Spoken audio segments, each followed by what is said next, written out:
अच्छा, नाउ हम देखेंगे एक सिस्टम का कंट्रोलर डिज़ाइनिंग कैसे करते हैं। अच्छा, हमने स्टेबिलिटी देखी थी जो कि हमें बता देते थे कि सिस्टम स्टेबल है या नहीं। वो हम उसकी इक्वेशन लेते थे, फिर इस तरीके से कॉलम बनाते थे ना, फिर उसकी हायर पावर लिखते थे, इसकी फॉर एग्जांपल 5, फिर 4, फिर 3। सही है। इस तरीके करके फिर हमारे पास अगर साइन सेम होते तो हम कहते हैं सिस्टम स्टेबल है। सही है। अच्छा, अब हमें क्या देखना है, हमें के की डिफरेंट वैल्यूज़ चाहिए कि जिस पे हमारा सिस्टम स्टेबल है अनस्टेबल है। तो इसके लिए हम बनाते हैं रूट लॉगस प्लॉट। सही सही है। रूट हम किसके निकालते हैं, हमारे पास जो होता है पोल्स को, और लोकस हम कहते हैं कि पाथ को। तो हमारे पोल्स के पाथ होते हैं कि पोल्स किस किस तरफ मूव करेगा। सही है। खैर, फॉर एग्जांपल हमारे पास ये सिस्टम है जी of S 1/s10 s+10 s+5। सही है। इसका हमारे पास अगर क्लोज लूप फंक्शन है वो हमारे पास ये हो जाएगा। सही है। अब हमें देखना है कि सिस्टम का पाथ 0, के की वैल्यू 0 से इन्फिनिटी पे क्या क्या होगा। सही है। और उसके हम सिस्टम का बिहेवियर आइडेंटिफाई करेंगे। सही है। रूट लॉगस हमें क्या करता है, हेल्प करता है कंप्लीट एनालिसिस करने के लिए। सही है, सिस्टम का। और कंट्रोलर डिज़ाइनिंग जैसे हमने कहा कि हम वो कर रहे होंगे। अच्छा, मैटलैब से अगर हम करते हैं तो हमारे पास रूट लॉगस प्लॉट सिंपली आ जाता है आर लोकस, और ट्रांसफ़र फंक्शन उसका इनपुट होता है। सही है। अब हम देख रहे हैं कि जो ना, जो हमारे पास होता है क्लोज लूप। सही है। उसके अंदर हमारे पास जो है ना के जो है ना ऊपर आ जाता है। सही है। ओपन लूप में है। सही है। जो हम जी ऑफ एस देखते थे ना, फॉर एग्जांपल मेरे पास ये जी ऑफ एस है, इसमें यहाँ पे 10 लिखा हुआ, तो हम कहेंगे कि यहाँ पे जो के है ना, ये सिस्टम का कंट्रोलर है, क्योंकि कंट्रोलर तो क्लोज लूप ओपन लूप में दोनों आ जाए। सही है। और जो क्लोज लूप होता है, ओपन लूप की बात करी है मैंने, जो क्लोज लूप होता है उसका कंट्रोलर डिनोमिनेटर में आ रहा होता है, मतलब उसकी इक्वेशन में आ रहा होता है डिनोमिनेटर में। सही है। तो हमारे पास जो है ना पोल्स जो है ना डिपेंड करते हैं क्लोज लूप के। सही है। क्लोज लूप में पोल्स डिपेंड करते हैं सिस्टम पे पोल्स डिपेंड करते हैं के की वैल्यू पे। सही है। मैं ये कहना चाह रहा हूँ, क्योंकि यहाँ पे के आ गया ना, तो के की डिफरेंट वैल्यू होगी तो यहाँ पे एस की वैल्यू चेंज हो जाएगी। और ओपन लूप के अंदर ये फ़र्क नहीं पड़ेगा, क्योंकि यहाँ पे के कुछ नहीं है, ऊपर है वो। सही है। के यहाँ पे मैंने बोला कि के ऊपर है। अब यहाँ पे अगर मैं के की वैल्यू फॉर एग्जांपल 10 रखता हूँ तो यहाँ पे सिस्टम के पोल्स चेंज हो जाएंगे। 20 रखता हूँ, चेंज हो जाएंगे। तो ये बोल रहा हूँ कि पोल्स का पे इन्फ्लुएंस होगा क्लोज लूप के अंदर, ओपन लूप में नहीं होगा। सही है। अच्छा, सिस्टम के जो स्टार्टिंग पॉइंट्स होते हैं वो हमारे पोल्स कहलाते हैं, और जो टर्मिनेटिंग पॉइंट होते हैं वो 0 कहलाते हैं। सही है। इस बात को हम नोट करेंगे। सही कि हमारे पास जो सिस्टम स्टार्ट हो रहा था वो पोल से हो रहा था, और टर्मिनेट हो रहा होता है, एंड हो रहा होता है, वो जीरोस पे हो रहा होता है। सही है। फॉर एग्जांपल मेरे पास ये जी ऑफ एस है। Okay, now it's visible. मेरे पास ये जी ऑफ एस है जिसका s+1 है न्यूमिनेटर, और denominator s+5 plus s+2 s+6 है। अब इसमें 3 पोल्स हैं सिस्टम के, मतलब सिस्टम स्टार्ट हो रहा है -5 से, -2 से, -6 से, और टर्मिनेट हो रहा है -1 पे जो फाइनाइट है, और बाकी 2 जो होंगे वो इन्फिनिटी पे हो होंगे। सही है। तो इसके अंदर 3 टर्मिनेशन पॉइंट है, और जिसमें से एक जो है ना इन्फिनिटी, एक जो है फाइनाइट है, s+1 जो है। सही है। तो इसका हमारे पास 0 जो होगा वो -1 पे होगा। सही है। और 2 इनफाइनाइट है, मतलब 2 पोल जो है ना सिस्टम का एंड पॉइंट है वो इन्फिनिटी पे है। सही। सिमिलरली इसका भी एज इट इज़ होगा। नाउ अगर हम देखें हमारे पास स्टेप्स फॉर मेकिंग रूट लॉकस। सही है। हमारे पास ये तकरीबन 9 स्टेप हैं। सही है। इसके अंदर सबसे पहला क्या है, मैग्नीट्यूड इक्वेशंस बनाना। सही है। मैग्नीट्यूड इक्वेशन क्या निकलेगी, सिस्टम की सिस्टम का जो हमारे पास क्लोज लूप फंक्शन होता है उसका डिनोमिनेटर। सही है। उससे हमारे पास निकल जाती है जो CE होती है ना। सही है। वो हम देख लेंगे। फिर उसके बाद सिस्टम की एंगल इक्वेशन। थर्ड चीज़ें हमारे पास सिस्टम के पॉइंट्स ऑफ एसिम्पटोट के एसिम्पटोट्स कहाँ होंगे। सही। ये कब हमारे पास, और एंगल ऑफ एसिम्पटोट जब हमारे पास स्ट्रिक्टली प्रॉपर सिस्टम होगा। सही है। क्योंकि वहाँ पे टर्मिनेटिंग जो है ना इन्फिनिटी पे एग्जिस्ट करेगी। सही है। तो ये हमारे पास एंगल स्ट्रिक्टली प्रॉपर की बात हो रही है। अगर प्रॉपर होगा मतलब उसके न्यूमिनेटर और डिनोमिनेटर के ऑर्डर सेम होगा, तो हमारे पास इनकी ज़रूरत नहीं होगी एसिम्पटोट्स के पॉइंट की या एंगल की। पांचवी चीज़ क्या है, लोकाई हमारे पास है। सही है। लोकाई क्या है, रियल एक्सिस पाथ, जो हमारे पास एक रियल एक्सिस होती है और एक इमेजनरी एक्सिस होती है, जैसे सिग्मा एक्सिस और जे ओमेगा एक्सिस जो होती है। सही है। अब हमारे पास क्या है, ब्रेक पॉइंट। सही है, इसको भी हम देखेंगे। फिर हमारे पास क्या आता है, 7 cross over point. Cross over point होता है जब हमारे पास एसिम्पटोस लेस देन 90 डिग्री हो, या सेकंड कंडीशन क्या, रियल पोल्स जो है ना हमारे और जीरो हमारे पास राइट साइड पोलर सिस्टम के, वो हम देखेंगे कि क्रॉस ओवर पॉइंट कब आता है, जब हमारे पास जो सिस्टम का रूट लोगोस है वो वर्टिकल एक्सिस को कट कर रहा हो, जे ओमेगा एक्सिस को कट कर रहा हो। अच्छा, angle of departure, angle of arrival. अच्छा, डिपार्चर पॉइंट क्या होता है, हमारे पास पोल्स होते हैं ना, और अराइवल या टर्मिनेटिंग पॉइंट होता है सिस्टम के जीरो। तो जब सिस्टम में कॉम्प्लेक्स पोल एग्जिस्ट करेंगे तो हम एंगल ऑफ डिपार्चर निकालेंगे, जब सिस्टम में कॉम्प्लेक्स जीरोस एग्जिस्ट करेंगे तो एंगल ऑफ अराइवल निकालेंगे। सही है। रूट लोकस हमें ट्रांजिट एनालिसिस, स्टेबिलिटी एनालिसिस, सही है, स्टडी स्टेट एनालिसिस और रिस्पॉन्स कर्व वगैरह भी बता देता है। सही है। If angle of asymptote less than 90 degree, ये बात जो मैंने यहाँ पे बताई थी वो बात है। सही है। अच्छा, एग्जाम्पल हम एक स्टार्ट करते हैं जिसपे मैंने एक फंक्शन ले लिया, इज इट विजिबल, ओके। सही है, ये मेरे पास है function G of s 1/s+6 into 1/s+2। सही है।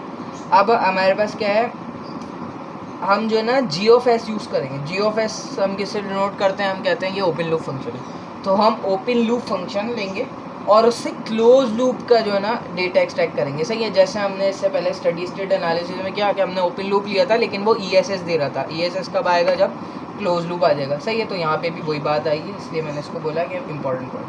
मैग्नीट्यूड इक्वेशन मैंने बताया कि मेरे पास सिस्टम की जो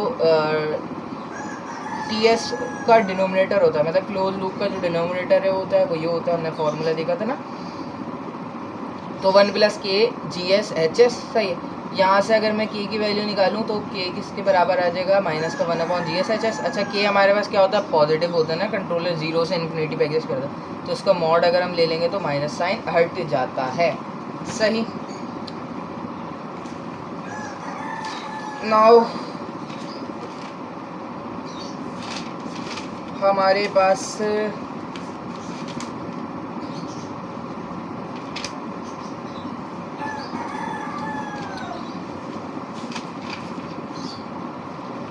सिस्टम के हैं, मैग्नीट्यूड इक्वेशन आ गए हमारे पास, के ब्रैकेट में -1/।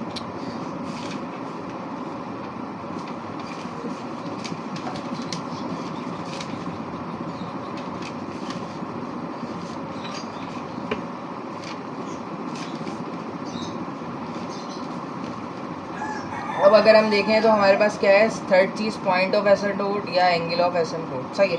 अब ये हमारे पास तब आएगा जब स्ट्रिक्टली प्रॉपर होगा, तो स्ट्रिक्टली प्रॉपर है क्योंकि 1/s+6 है और 1/s+2 है ना, तो पॉइंट ऑफ एसिम्पटोट और एंगल ऑफ एसिम्पटोट भी हमें फाइंड आउट करना है, और क्या है, लोकाई भी फाइंड आउट करना है, जो कि हमारे पास रियल एक्सिस पाथ होगा। सही है। फिर हमारे पास क्या आता है, ब्रेक पॉइंट, तो हमने ब्रेक पॉइंट भी फाइंड आउट करना है। सही। तो हम आते हैं हमारे पास लोकाई। सही। तो यहाँ पे मेरे पास आ गया मैग्नीट्यूड इक्वेशन। सही है। अच्छा, अगर हम देखें कि सिस्टम के अंदर H(s) गिवन नहीं है तो हमने ले लिया कि यूनिटी फीडबैक है। सही। के की वैल्यू हम अज्यूम नहीं करते, यूनिटी फीडबैक ले लिया, तो यहाँ से हमारे पास H(s) 1 हो गया, तो अब के की इक्वेशन क्या आ गई मेरे पास, ये आ गई। जी ऑफ एस पुट करा हमने फंक्शन का, तो के की मैग्नीट्यूड इक्वेशन मेरे पास निकल कर आ गई है। सही है। तो s+2 into s+6 magnitude equation. Magnitude equation देख के हमारे पास क्या आता है, एंगल इक्वेशन आ जाती है। तो एंगल इक्वेशन क्या होगी, के का एंगल, अच्छा जो मल्टीप्लाई होता है उसमें एंगल सम हो जाता है, s+2 का एंगल प्लस s+6 का एंगल सम हो जाएगा। सही है। और अगर ये डिवाइड में होता है तो एंगल माइनस हो जाते हैं। फॉर मैंने प्रैक्टिस के लिए लिखा कि s+2 divide by s+6 into s+9 होगा, तो s+2 माइनस का s+6 और माइनस का s+9 हो जाएगा। सही है। तो एंगल सब्ट्रैक्ट हो जाएंगे और जब मल्टीप्लिकेशन होगी तो एंगल प्लस हो जाता है।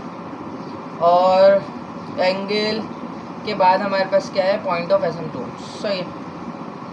पॉइंट ऑफ एसिम्पटोट का फॉर्मूला क्या है हमारे पास, समीशन ऑफ एफ पी क्या है हमारे पास, फाइनाइट पोल्स। सही है। एफ से फाइनाइट, सही है, इज इट विजिबल, एफ से फाइनाइट और पी से पोल्स, माइनस का समीशन ऑफ एफ जेड मतलब फाइनाइट जेड, फाइनाइट जीरोस और डिवाइड में n माइनस एम। n क्या है, नंबर ऑफ पोल्स, और m क्या है, नंबर ऑफ ज़ीरोस, या पी जेड, कोई भी आप अपने हिसाब से कोई भी फार्मूला को अपने हिसाब से जो है मैनेज कर सकते हो कि इसमें रिप्रेजेंटेशन कुछ भी हो सकती है, बस फार्मूला यही रहेगा। अब यहाँ पे p माइनस जेड लिख दो तो poles, number of poles minus number of Z हो जाएंगे, सही है, वो उससे फर्क नहीं पड़ेगा, वो आपकी अंडरस्टैंडिंग के लिए। खैर हमारे पास समीशन ऑफ फाइनाइट पोल्स कितने हैं हमारे पास, फाइनाइट पोल्स क्या है हमारे पास, s+2 s+6 था ना, तो -2 और -6 दो पोल्स है ना, तो -2 -6 दो होगा। और फाइनाइट 0 0 एक भी नहीं है क्योंकि 1/, में तो 0 मेरे पास 0 आ गया कि फाइनाइट पोल सिस्टम में एग्जिस्ट नहीं करते, इन्फिनिटी पे होंगे, सही है। और नंबर ऑफ पोल्स कितने हैं, 2, नंबर ऑफ ज़ीरोज़ मतलब है ही नहीं तो इसलिए 0 आ गया। तो यहाँ से मेरे पास क्या हुआ है, -8/2 जो कि -4, तो पॉइंट ऑफ एसिम्पटोट्स आ गया मेरे पास -4। अब क्या निकालना है, एंगल ऑफ एसिम्पटोट, तो एंगल ऑफ एसिम्पटोट का फॉर्मूला क्या है मेरे पास, 180 - 360 × x। अच्छा x क्या है मेरे पास, रैंडम वेरिएबल है, सही है, जो डिपेंड्स करेगा ये n माइनस एम। n क्या था हमारे पास, नंबर ऑफ पोल्स, और m क्या था, नंबर ऑफ ज़ीरो। तो number of poles minus number of zeros कितना होगा, 2 - 0 2 आ गया। तो जो रैंडम वेरिएबल हम लेंगे वो 2 लेंगे, रैंडम वेरिएबल स्टार्ट होंगे 0, oh shit, random variable start होंगे 0 1 2 3 4 टिल इन्फिनिटी तक जाते रहेंगे। अब n-2 मेरे पास 2 हो गया, तो 0 और 1 2 आ जाएंगे मेरे पास। तो x की वैल्यू एक दफ़ा मैं 0 पुट करूँगा और एक दफ़ा 1 पुट करूँगा, सही है। तो अगर n-m 4 आता, फॉर एग्जांपल बात कर रहा हूँ, तो हम x को क्या लेंगे, 0 1 2 3, तो ये हम x की वैल्यू ले लेंगे, फिर निकालेंगे। खैर अभी हमने निकालना है x की वैल्यू 0 पे और 1 पे, तो x की जगह एक दफ़ा 0 पुट करा, एक दफ़ा x की वैल्यू 1 पुट करी, तो यहाँ से मेरे पास एक क्या आ गया, एंगल +90, एक आ गया -90। तो जो एसिम्पटोट्स के एंगल आए वो मेरे पास वो आ गया +90 और -90। अब बात करते हैं लोकाई की। लोकाई फाइंड आउट करना है हमें। अच्छा लोकाई हम कैसे देखेंगे, लोकाई के लिए एक बता दूं कि हमारे पास क्या है, 0 और पोल्स, मैंने O से डिनोट करा 0 को और X से डिनोट करा पोल। अगर वो इवन होगा तो लोकाई एग्जिस्ट करेगा, अगर इन दोनों का सम ऑड होगा तो लोकाई एग्जिस्ट करेगा, सही है, इवन होगा तो नहीं करेगा, सही है, मैंने ये उल्टा बोल दिया, सही है। जब इवन होगा इन दोनों का सम, लोकाई एग्जिस्ट नहीं करेगा। अब इन दोनों का सम अगर ऑड होगा तो लोकाई एग्जिस्ट करेगा। फॉर एग्जांपल मेरे पास एक ये है पोल 0 मैप जिसके अंदर -2 है। अब इससे पहले कितने पोल्स हैं, कितने ज़ीरोज़ हैं, एक भी नहीं है, सही है, तो उसको छोड़ दो। अब -5 से पहले देखो, उससे पहले कितने हैं, एक जो है ना पोल है, तो एक मतलब ऑड है, 1 ऑड, तो लोकाई एग्जिस्ट करेगा। तो मैंने यहाँ लाइन लगा दी कि यहाँ पे लोकाई एग्जिस्ट करेगा, सही। अब -6 पे देखो, -6 से पहले कितने हैं, 2 हैं, -5 और -2 दो पोल्स और ज़ीरोज़ हैं, तो ये इवन है, तो इवन है तो यहाँ लोकाई एग्जिस्ट नहीं करेगा, सही है, यहाँ लोकाई एग्जिस्ट नहीं करेगा। अब -8 से पहले देखो तो 1 2 3 है, क्योंकि ऑड है तो यहाँ लोकाई एग्जिस्ट करेगा। सिमिलरली -9 से पहले देखो तो 1 2 3 4 है, सम ऑफ पोल्स और ज़ीरोज़, तो यहाँ पे लोकाई एग्जिस्ट नहीं करेगा। -10 से पहले एग्जिस्ट करेगा, सही है। और इसका अगर हम देखें, मैंने फंक्शन बनाए थे ना, एग्जांपल ली थी कि g(1), g(2), g(3), उनका पोल 0 मैप बना के दिखा, सही है। तो यहाँ पे अगर हम देखें, -2 से पहले हमारे पास एग्जिस्ट कर रहा है, एक ये है एक ये है, तो ये हमारे पास दोनों एक ही लाइन पे ना, तो इसलिए हम देखेंगे कि इवन होगा तो एग्जिस्ट नहीं करेगा, तो इवन है तो एग्जिस्ट नहीं करेगा। तो -4 से पहले एग्जिस्ट नहीं करेगा क्योंकि 2 हैं, इवन हो गया ना तो नहीं करेगा। -5 से पहले देखो तो 1 2 3 है, 3 है तो एग्जिस्ट करेगा, तो इसलिए मैंने यहाँ लाइन लगा दी, सही है। और -6 से पहले एग्जिस्ट नहीं करेगा, एक एग्जिस्ट करेगा एक नहीं करेगा, एग्जिस्ट करेगा एक नहीं करेगा, इतना ऐसे होता रहेगा, सही है। सिमिलरली इसका अगर हम देखें तो मेरे पास ज़ीरोज़ 2 यहाँ पर हैं, तो इवन है तो -1 से पहले तो एग्जिस्ट नहीं करेगा, लेकिन -2 से पहले क्या हो गया, 1 2 3 ऑड होगा तो यहाँ एग्जिस्ट करेगा। सिमिलरली -7 से पहले इवन हो गया, 1 2 3 4 होगा तो यहाँ एग्जिस्ट नहीं करेगा। -8 से पहले 5 होगा तो एग्जिस्ट करेगा लोकाई। -10 से पहले एग्जिस्ट नहीं करेगा। अच्छा अब एक इसका पोल जो है ना वो g(3) की बात करो ना, तो 1 2 3 4 1 2 3, सही है। तो एक मेरे पास क्या है, इन्फिनिटी पे भी एग्जिस्ट कर रहा है ना, सही है। जितने पोल्स होंगे उतने ही ज़ीरोज़ होंगे, लेकिन ये फाइनाइट ज़ीरोज़ होंगे ना, बाकी इन्फिनिटी पे होंगे। तो इन्फिनिटी चेक करने के लिए मैंने क्या करा, फॉर एग्जांपल मैंने एक मार्क कर दिया, एक पोल 0 इन्फिनिटी पे, तो एक पोल यहाँ पर है, फॉर एग्जांपल इन्फिनिटी पे लगा दिया मैंने। इससे पहले देखो कितने हैं, 1 2 3 4 5 6 7 हैं, तो मतलब ऑड आ गया, तो ऑड है तो यहाँ पे एग्जिस्ट करेगा इन्फिनिटी का। अगर मैं इधर भी देखूँ तो मैंने एक मार्क कर दिया इधर, सही है। ये हम फंक्शन को देख के देखेंगे कि हमारे पास स्ट्रिक्टली प्रॉपर है तो फाइनाइट एक होगा, बाकी इनफाइनाइट होंगे। इसमें 2 फाइनाइट होंगे, बाकी 2 इन्फिनिटी पे होंगे। तो यहाँ पे अगर मैं देखूँ तो इससे पहले कितने हैं, 1 2 3 4 5 6 हैं, तो यहाँ पे एग्जिस्ट नहीं करेगा। यहाँ पे एग्जिस्ट कर रहा है, यहाँ एग्जिस्ट नहीं कर रहा, वो मैंने बात बताने के लिए करी। खैर, अब अगर इधर आ जाए अपने सिस्टम में, तो मेरे सिस्टम में 2 पोल्स हैं, -2 पे और -6 पे। के की वैल्यू 0 पे होते हैं पोल, के की वैल्यू इन्फिनिटी पे होता है हमारे पास जीरोस, सही है। Is it visible? ओके। के की वैल्यू 0 पे पोल्स होते हैं और के की वैल्यू इन्फिनिटी पे हमारे पास जीरोस होते हैं, सही है। अब हमारे पास ये गिवन एग्जाम्पल का लोकाय है। अब हमें देखना है -2 से पहले कुछ भी नहीं है तो एग्जिस्ट नहीं करेगा। -6 से पहले देखो तो एक ही है, 1 इज़ ऑड ना, तो यहाँ पे लोकाय एग्जिस्ट करेगा, तो यहाँ पे लोकाय एग्जिस्ट करेगा। तो ये मेरे पास लोकाय आ गया, सिस्टम का लोकाय यहाँ एग्जिस्ट करेगा। फिर हमारे पास क्या बात आती है, ब्रेक पॉइंट, सही। 30 क्या चीज़ है, ब्रेक पॉइंट। तो ब्रेक पॉइंट के लिए हमारे पास क्या है, मैग्नीट्यूड इक्वेशन का डेरिवेटिव लेके उसको इक्वेट करना है 0 से। तो मैग्नीट्यूड इक्वेशन क्या आई थी, s+2 s+6, इसको हमने डिफ्रेंशिएट करा तो क्या हो गया, पहले इसको मल्टीप्लाई करके इक्वेशन बना लिया, s² + 8 + 12। तो यहाँ से आ गया डेरिवेटिव्स का 2s + 8 और इक्वेट करके 0 से s की वैल्यू निकाली -4। तो -4 पे जो है ना इसका क्या करेगा, ब्रेक पॉइंट एग्जिस्ट करेगा। अच्छा, ब्रेक पॉइंट के लिए 2 कंडीशन क्या है कि ये तो हमारे पास क्या होना चाहिए, रियल होना चाहिए और लोकाय का पार्ट होना चाहिए। ये 2 कंडीशन फुलफिल होंगी। ब्रेक पॉइंट की टाइप्स अगर हम देखें, 2 अगर जीरोस के दरमियान आ रहा है तो ब्रेक इन पॉइंट है, मतलब इस बार पोल्स कन्वर्ज होंगे, सही है, जीरोस कन्वर्ज होंगे। फिर हमारे पास क्या है, ब्रेक अवे पॉइंट, यहाँ पे हमारे पास डाइवर्जिंग पॉइंट होगा ना, ब्रेक अवे, और एक ज़ीरो और एक पोल के दरमियान आएंगे तो ये ट्रांसीडेंटल पॉइंट होगा, सही है। अच्छा, 2 कंडीशन मैंने बताई, रियल होना चाहिए और लोकाय का पार्ट होना चाहिए। तो हमारे सिस्टम का क्या है, -4, -2 और -6 के दरमियान आएगा -4। तो ये हमारे पास क्या है, लोकाय पे भी है और रियल भी है, इसके अंदर कोई इमेजनरी पार्ट नहीं है। और ये 2 पोल्स के दरमियान है, तो this is a break away point, यानी डाइवर्जिंग पॉइंट है, सही। अब हमारे पास पोल्स भी आ गए, ब्रेक पॉइंट आ गया। नाउ क्या क्या निकाल लिया हमने, magnitude equation, angle, point of asymptotes, angle of asymptote, loci, break point, सही है। अब हम इसका एनालिसिस वगैरह देखेंगे कि के की वैल्यूज़ देखेंगे डिफरेंट, सही है। अच्छा, अब हमारे पास ये आ गया, मैंने पोल 0 मैप इसका ड्रॉ किया था ना, this is -2, this is pole है ना, तो -6 पे, और ये क्या है, ब्रेक अवे पॉइंट -4, सही है। पॉइंट ऑफ एसिम्पटोट क्या आया था हमारे पास, सेम ही आया था -4, तो पॉइंट ऑफ एसिम्पटोट, और एंगल 90, +90 और -90, तो +90 फॉर एग्जांपल ये रहा, और -90 मैंने इधर से डिनोट कर लिया, -90 ये हो गया +90। Is it visible? Yes, is it. तो ये 2 एसिम्पटोट्स आ गए, एंगल ऑफ एसिम्पटोट और पॉइंट ऑफ एसिम्पटोट, सही है। यहाँ पे ब्रेक पॉइंट और पॉइंट ऑफ एसिम्पटोट बराबर है, लेकिन ज़रूरी नहीं है, ये एक कोइंसिडेंस है कि बराबर आ गया, सही है। फिर और क्या हमारे पास, पोल यहाँ पे K0 पे, सही है। तो यहाँ से मेरे पास पोल चलना शुरू हो गया, सही है। अब पोल यहाँ से मेरे पास चलना शुरू होंगे, पोल इधर आएगा, ये पोल इधर आएगा, ये पोल इधर आएगा, ये पोल इधर आएगा, सही है। एक पोल मेरे पास इधर चले जाएगा, एक पोल मेरे पास इधर चले जाएगा, सही है। अच्छा, ये जो है ना इन्फिनिटी पे, एसिम्पटोट का मतलब क्या होता है, वो लाइन से जो है ना इन्फिनिटी पे जाके मिलेगा, सही है। यहाँ से ये इन्फिनिटी पे जाके मिलेगा, साथ साथ चल रहा होगा, सही, करीब होता जाएगा, लेकिन टेल इन्फिनिटी से जाके मिलेगा, सही है, के की डिफरेंट वैल्यू पे। अच्छा, अब हमने इसका एनालिसिस वगैरह देख लेना। तो के की वैल्यू -2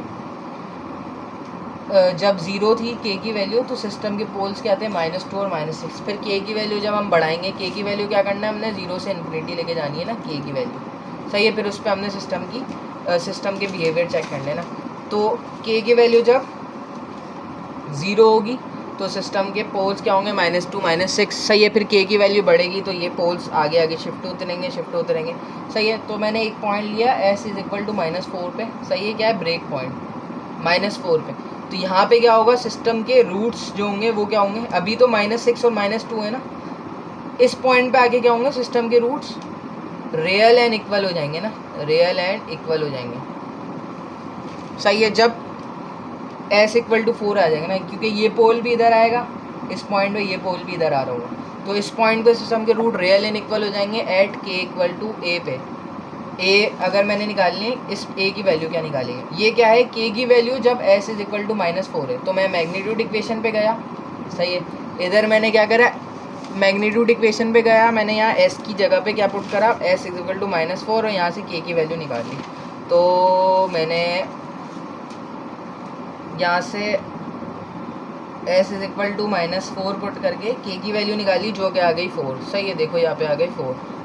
तो यहाँ से k की वैल्यू 4, जो जब k की वैल्यू 4 होगी ना यहाँ पे, तो मेरे पास सिस्टम का बिहेवियर पहले अगर हम देखें 0 से लेकर 4 तक, सही है, 4 के अंदर अंदर, तो हम कह सकते हैं 0 से बड़ी और 4 से छोटी, और k की वैल्यू जब 4 होगी और k की वैल्यू जब 4 से बड़ी होगी, तो यहाँ पे सिस्टम का बिहेवियर क्या होगा, क्योंकि पोल क्या है, रियल एंड डिस्टिंक्ट है ना, तो ये होगा हमारे पास ओवर डैम बिहेवियर ना। k = 4 पे क्या होगा, क्रिटिकल डैम, और k > 4 पे क्या होगा, हमारे पास कॉम्प्लेक्स कंजुगेट आ जाएंगे, तो हमारे पास यह होगा under dam behaviour, under dam behaviour. Is it visible, slightly.